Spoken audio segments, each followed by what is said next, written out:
This time we explore the bizarre and haunting case of Jennifer Pan, a young woman caught between cultural expectations and personal lies, who orchestrated a murder plot that stunned an entire nation. From the outside, they looked like a model immigrant family, hard-working parents, a daughter with good grades, a quiet home in a quiet Toronto suburb. But underneath that surface was a secret life, a web of lies, pressure and deception that ended in murder. This is the case of Jennifer Pan. Jennifer was born in 1986 to Vietnamese immigrants Big Ha and Hai Han Pan.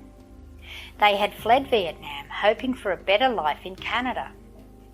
They settled in Markham, Ontario, and raised their children with strict expectations. Education came first. There were curfews, no dating, no parties. Jennifer was expected to be perfect. And for a while, it looked like she was. She played piano, took dance lessons, and earned good grades, and was on the honour roll.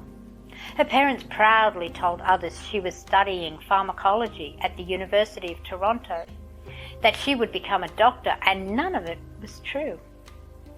Jennifer had never graduated high school. She forged report cards, faked acceptance letters, and pretended to attend university by hiding out in cafes or with her boyfriend. Her boyfriend, Daniel Wong, was someone her parents didn't approve of. He had a criminal past and sold marijuana. When they found out, they forced Jennifer to stop seeing him. She obeyed on the surface, but in reality, the lies kept growing. By 2010, Jennifer's entire life was built on deception.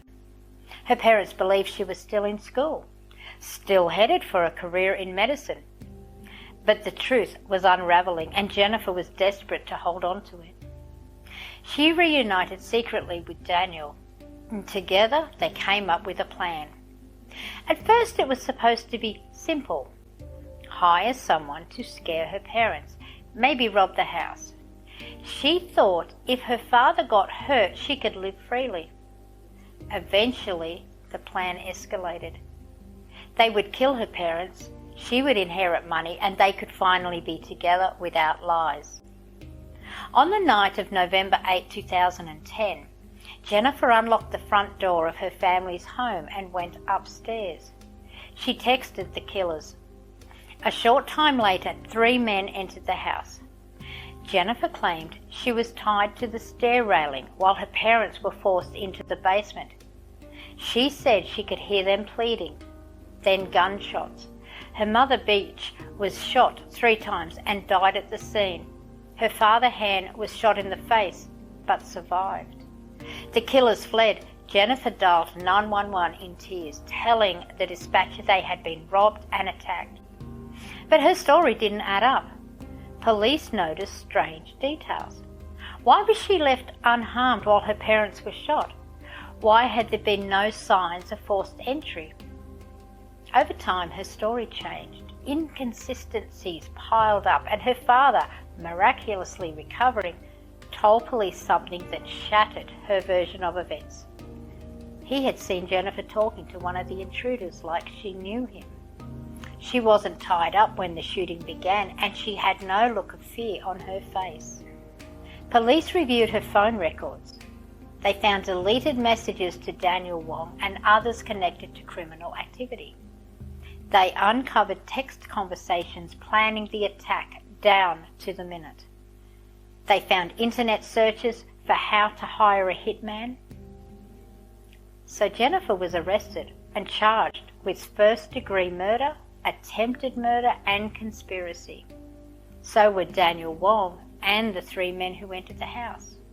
In court, Jennifer's defense painted her as a scared girl, someone under immense pressure who snapped. But the evidence was overwhelming.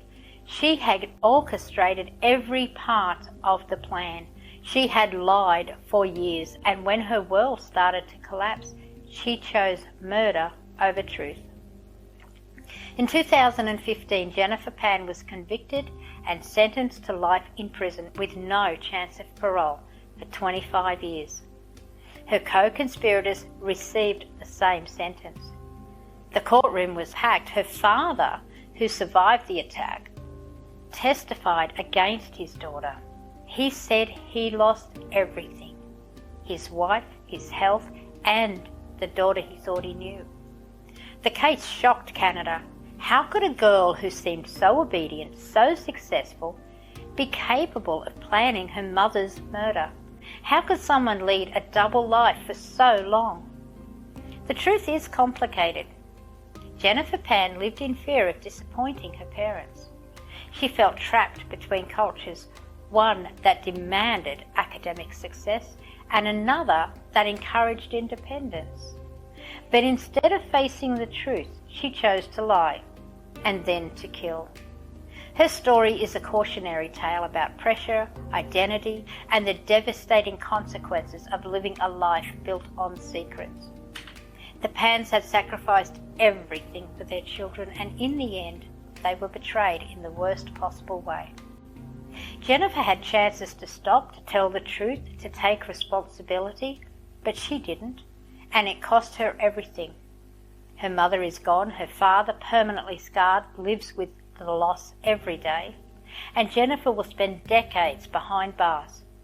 Sometimes the most chilling stories don't begin with monsters. They begin with lies, small ones, told out of fear, that grow until they're too big to take back. Jennifer Pan's story isn't just about murder. It's about the danger of pretending, the pressure to be perfect, and what happens when a person feels like there's no other way out.